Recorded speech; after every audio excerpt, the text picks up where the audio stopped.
over and over and over again. As you listen to this program, our goal and objective over a period of time, you'll begin to realize you have the potential to do more than you can ever begin to imagine. Don't settle. No.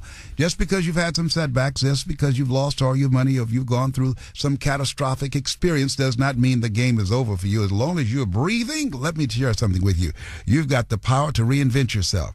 I've got a saying, if life knocks you down, trying to land on your back, because if you can look up, you can get up. Are you feeling me? Up it here, up it here. We've been talking about relationships now. In the next hour, don't go anywhere, because we're going to be talking about some careers. Got some fascinating lessons that for all of us to look at and to learn. Career lessons, that's what we'll be talking about the next hour. We've been looking at relationships, and they've said that people who are happy, they have something in common, that they have the same education, they have no children, the man is employed, he does not live at home with his mama, he's not catching the bus to come see his girlfriend or his wife, and they are married.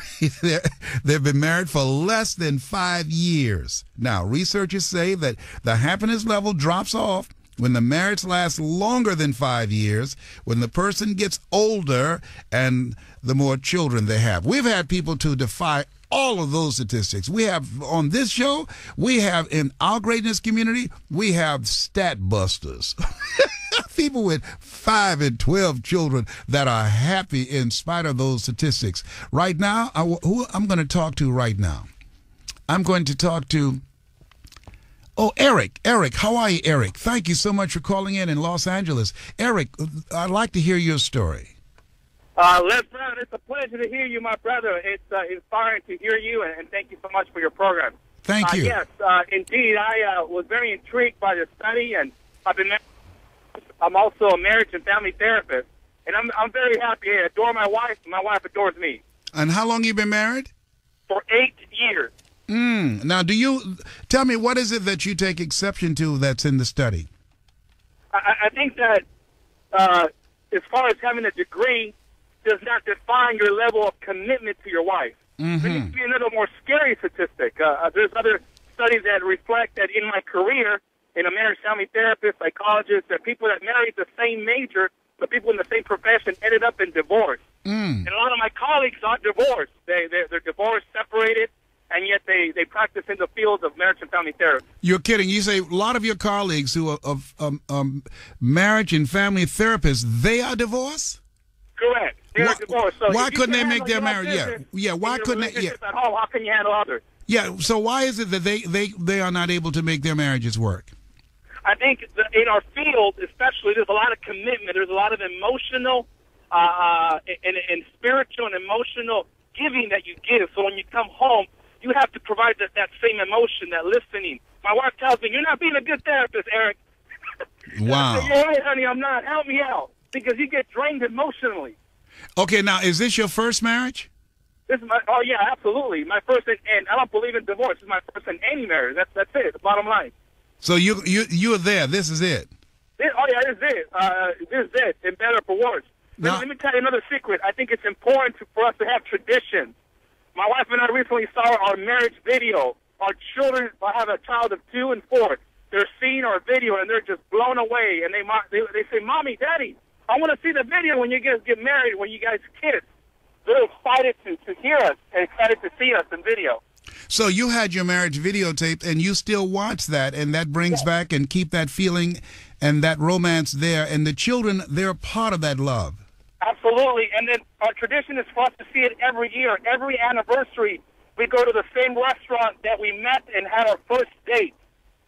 When we had our first date at Olive Garden in the city of Glendale, but we have it in other cities. But we go every year to remember our dating and remember the symbolism of marriage. Every year we go there, and every year we're going to start seeing our marriage video as a reminder to be able to continue the commitment and the love and the passion in our marriage. Let me just give you one more thing really quickly. I know we're running out of time. Yeah, but go ahead. This is what you're saying. You're saying something that has value. Go ahead.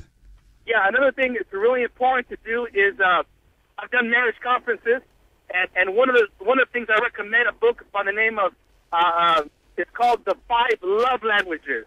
Uh-huh. And I completely, utterly agree with this book. And it's a Christian-founded book. It's great principles, but has a lot lot to share and a lot to give.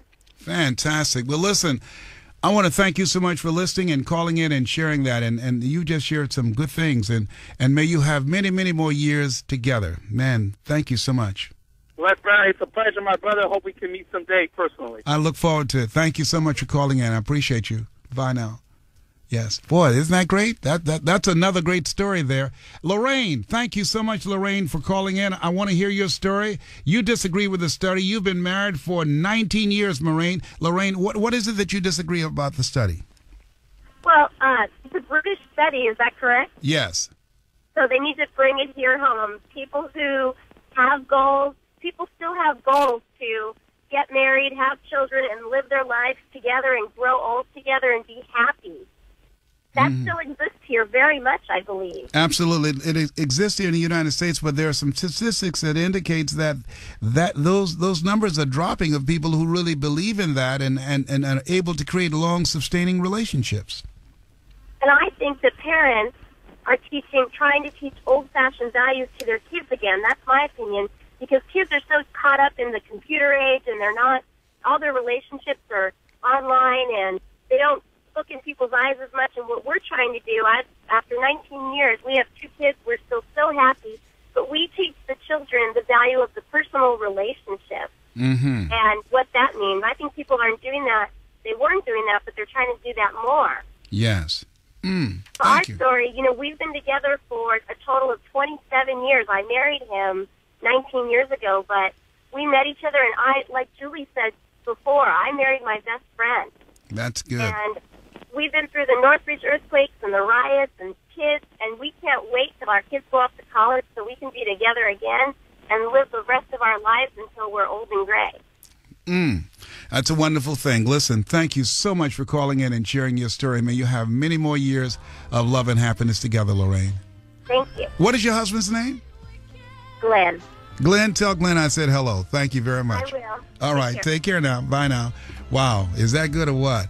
Yes, it can happen, and there are a lot of people making it happen. And this show is about featuring and showcasing the good things that's working. People who are keeping it real. Are you feeling me up at here, up at here? This is Les Brown. This is